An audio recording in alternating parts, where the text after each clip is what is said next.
പ്രിയമുള്ളവരെ, നമ്മൾ ആത്മാർത്ഥമായിട്ട് ആഗ്രഹിക്കുന്ന കാര്യങ്ങൾ ചിലപ്പോൾ സംഭവിക്കും. അല്ലെങ്കിൽ ആത്മാർത്ഥമായി പ്രാർത്ഥിച്ചാൽ ചില കാര്യങ്ങൾ സംഭവിക്കും. ഞാനിവിടെ നടന്നൊരു സംഭവം പറയാം. ഈ നടന്ന സംഭവം ഒരു കഥയായിട്ടാണ് പറയുന്നതെങ്കിൽ എല്ലാവരും പറയാം ഇതൊരു ഒരിക്കലും നടക്കാൻ സാധ്യതയില്ലാത്തൊരു കഥയാണെന്ന്. പക്ഷേ ഇത് നടന്നൊരു സംഭവമാണ്. ഒരു പ്രശസ്തനായ അസ്ഥിരോഗ വിദഗ്ധനായിട്ടൊരു ഡോക്ടർ ഒരു കോൺഫറൻസിന് ഫ്ലൈറ്റിൽ ഇങ്ങനെ യാത്ര ചെയ്യാണ്. അങ്ങനെ ഫ്ലൈറ്റ് കുറച്ച് ദൂരം ചെന്നപ്പോൾ പ്രതികൂല കാലാവസ്ഥയുടെ പേരിൽ ഫ്ലൈറ്റ് വേറൊരു എയർപോർട്ടിൽ ഇറക്കേണ്ടി വന്നു. ഡോക്ടർക്ക് സമയത്ത് ഈ സ്ഥലത്ത് എത്തേണ്ടതുകൊണ്ട് അദ്ദേഹം ഒരു ടാക്സി വിളിച്ച് റോഡ് മാർഗം പോയി. ഇങ്ങനെ റോഡ് മാർഗം പോകുമ്പോഴും കാലാവസ്ഥ പ്രതികൂലമാണ്. നല്ല കാറ്റുണ്ട്, മഴയുണ്ട്, മൂടൽമഞ്ഞുണ്ട്.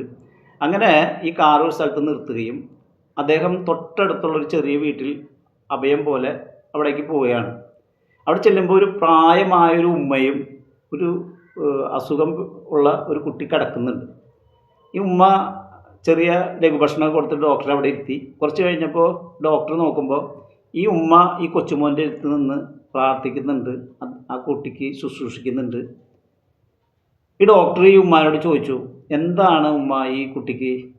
അപ്പം ഇങ്ങനെ ഡോക്ടറോട് ഈ ഉമ്മ പറയുന്നുണ്ട് കരഞ്ഞുകൊണ്ട്, ഒരുപാട് ചികിത്സകൾ നടത്തി, ഇനി ഒരു ഡോക്ടർ ഉണ്ടെന്ന് പറയുന്നുണ്ട് തെക്കൻ പാകിസ്ഥാനിൽ, അദ്ദേഹത്തിൻ്റെ അടുത്ത് കൊണ്ടുപോകാനായിട്ട് ഞങ്ങളുടെ കയ്യിൽ സാമ്പത്തിക പ്രശ്നമുണ്ട്, പോകാൻ ദൂരമുണ്ട് എന്നൊക്കെ പറയാണ്. അപ്പോൾ ഈ ഡോക്ടർ ചോദിക്കും, എന്താണ് ആ ഡോക്ടറുടെ പേരെന്താണെന്ന് ചോദിക്കും. അപ്പോൾ ഈ ഉമ്മ കരഞ്ഞുകൊണ്ട് പറയും, ഇഷാൻ അഹമ്മദ് എന്നാണ് ആ ഡോക്ടറുടെ പേര്. ആ ഡോക്ടറിന് 2 പേര് പറയുന്നുണ്ട്, ഹുഷാം അഹമ്മദ് എന്ന് പറയുന്നുണ്ട്. ഏതായാലും ഈ പേര് കേട്ടപ്പോൾ ഈ ഡോക്ടറുടെ കണ്ണിൽ നിന്ന് കണ്ണുനീര് വരികയാണ്. ഉമ്മയോട് പറയുന്നത്, ഞാനാണ് ആ ഡോക്ടർ എന്ന് ഈ ഡോക്ടർ പറയുകയാണ്. ഞാൻ പറഞ്ഞു വന്നത്, ആത്മാർത്ഥമായിട്ട് നമ്മൾ ചില കാര്യങ്ങൾ ആഗ്രഹിക്കും, പ്രാർത്ഥിക്കുകയൊക്കെ ചെയ്യുമ്പോൾ ഇങ്ങനെ സംഭവിക്കാറുണ്ട്.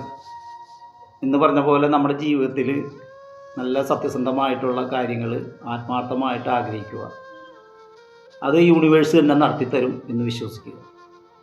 Thank you.